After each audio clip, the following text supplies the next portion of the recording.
Old Man Henderson, while his erstwhile companion Jimmy, the jock, and his friends William Brocklaw, a once humble bartender, the now dead detectives player, Old Man Henderson burned down his bar on accident and blamed it on the cultists.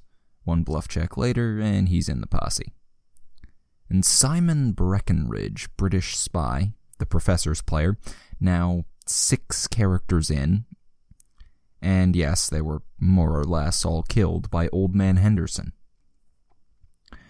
Old Man Henderson had discovered that there was not one cult to the Elder Gods, but several.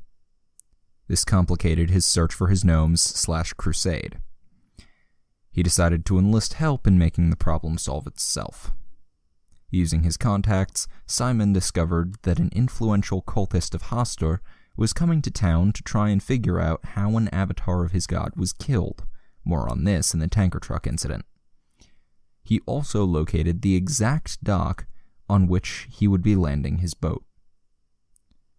Jimmy, meanwhile, discovered the home of the head of the local Cthulhu cult was a penthouse suite downtown. A plan was hatched. Old Man Henderson used all of his cunning to steal a military cargo helicopter, read Shoryukened the pilot and flew off, and hid it in an abandoned warehouse. Jimmy and Will set up a very expensive surround sound speaker system at the docks, while Simon made and planted a bunch of smoke bombs. That night, the yacht pulled in, and we made our move.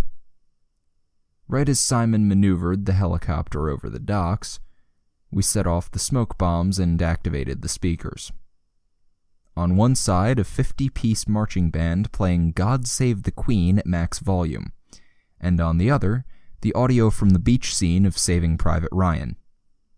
Imagine, for a moment, what being on the dock must have been like. Utter fucking chaos. I jumped down from the helicopter onto the boat and rigged it to lift out of there. During the course of which I ran into the cultist guy and ninja kicked him in the head, knocking him tail over tea kettle and off the boat. I later learned that he broke his neck in the fall. Damned convenient, otherwise he might have been able to ID me. We then lifted the boat out of there, switched to out secondary audio on all sides. My heart will go on, Celine Dion.